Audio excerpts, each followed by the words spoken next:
किसी ने बड़े कमाल की बात कही है कि रात जितनी काली होती है तारे उतने चमकीले होते हैं। याद रखना, दुख जितने गहरे होते हैं प्रभु उतने ही करीब होते हैं। नमस्ते दोस्तों, मैं हूं आरजे कार्तिक। एक बड़ी छोटी सी कहानी एक लड़के की जो गांव में रहता था। गांव बड़ा प्रसिद्ध था क्योंकि गांव के ठीक सामने ऊंचे पहाड़ पर एक मंदिर था और बड़ी ख्याति थी। बड़े लोग दूर दूर से, कोसों दूर से श्रद्धालु आते थे उसमें दर्शन करने के लिए। लेकिन इस लड़के को लगता था कि अपने गांव के सामने ही तो है, वो सामने पहाड़ पर दिख रहा है, 20 किलोमीटर की दूरी नहीं है। जिस दिन मन होगा उस दिन जाकर के दर्शन कर लेंगे। वो होता है ना कि आपके पास में कोई चीज होती है तो आप उसकी ज्यादा वैल्यू नहीं करते, आपको लगता है कि अरे यही तो है, कौन सी बड़ी बात है। तो कौन सी बड़ी बात है के चक्कर में सालों बीतते गए, लेकिन ये कभी गया नहीं उस मंदिर पर। आसपास के गाँव में जाता, शहरों में जाता, मंदिरों में जाता, लेकिन वहां नहीं जाता जो इसके गाँव के ठीक सामने था। एक रात इसे दुस्वप्न आता है, बुरा सपना आता है और सपने में देखता है कि कोई इस पर अटैक कर रहा है, इसकी मृत्यु होने वाली है, इसे वो मारने वाला है सामने वाला जो हत्यारा है। और इसकी आंख खुल जाती है, इसे समझ में आता है कि सपना था, बच गए। और जैसे ही आंख खुलती है इसके मन में एक और ख्याल आता है कि मैं अब तक किस चीज की प्रतीक्षा कर रहा हूं। मेरे गांव के ठीक सामने इतना बड़ा प्रसिद्ध मंदिर है जिसमें दर्शन के लिए लोग आ रहे हैं, जिनके दुख गायब हो रहे हैं। मैं यहीं बैठ करके वहां नहीं गया। रात में ही चल पड़ता है, 3 बज रही होती है रात की। अपने घर में एक लालटेन ढूंढता है, उसमें बहुत थोड़ा सा तेल था लेकिन चल पड़ता है उसे जला करके। और जब चल रहा होता है, गांव से बाहर निकल रहा होता है गलियों से, तो सोच रहा होता है कि 20 किलोमीटर की दूरी है।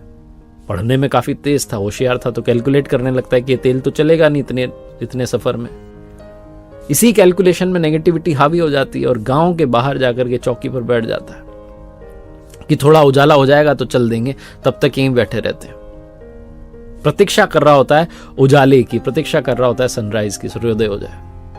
तभी देखता है कि अंधेरे में एक आदमी उधर से चला आ रहा है। आदमी थोड़ा पास आता है तो दिखाई देता है कि एक बुजुर्ग हैं, अपने हाथ में एक छोटा सा दिया लेकर के निकले हैं। ये उनसे कहता है, बाबा कहां जा रहे हो? बुजुर्ग इसे कहते हैं कि सामने जो मंदिर है पहाड़ पर, वहां जा रहा हूं। तो ये कहता, आप क्या बात कर रहे हो? मैं खुद वहां जाना चाहता हूं, लेकिन मेरे पास लालटेन में थोड़ा सा तेल, इसलिए जा नहीं रहा हूं। आप ये छोटा सा दिया लेकर के कहां जा रहे हो? इससे तो 1 कदम से ज्यादा दिखेगा नहीं। बुजुर्ग कहते हैं, बेटा मेरा तो रोज का रूटीन है, मैं तो रोज की दिनचर्या है। जाता हूँ ब्रह्म मुहूर्त में, अंधेरे में निकल जाता हूँ, ब्रह्म मुहूर्त में दर्शन करता हूँ भगवान के, वापस आता हूँ और अपना दिन जो है आगे बढ़ाता हूँ। ये लड़का फिर से कहता है, बात तो सब सही है, लेकिन मेरे लालटेन में थोड़ा सा तेल है, 20 किलोमीटर चलना है, मैं नहीं जा रहा हूँ। आप ये छोटा सा दिया लेकर के कहाँ जा रहे हो? इससे 1 कदम से आगे नहीं दिखाई देगा। बुजुर्ग कहते हैं कि बेटा 1 कदम से ज्यादा कोई आज तक चल भी पाया है क्या?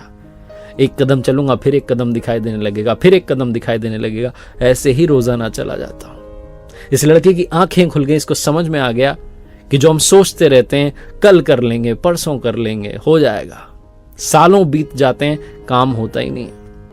अगर आप सच में कोई काम करना चाहते हैं तो प्रतीक्षा करना बंद कीजिए, कदम बढ़ाना शुरू कीजिए।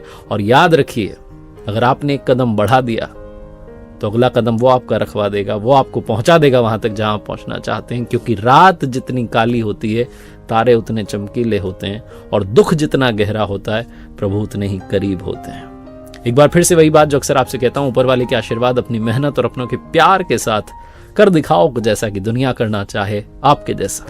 देखते रहिए हर सोमवार सुबह 9:30 बजे मेरे साथ एक नई कहानी और हर शुक्रवार सुबह 9:30 बजे लर्निंग सीरीज का एक नया वीडियो।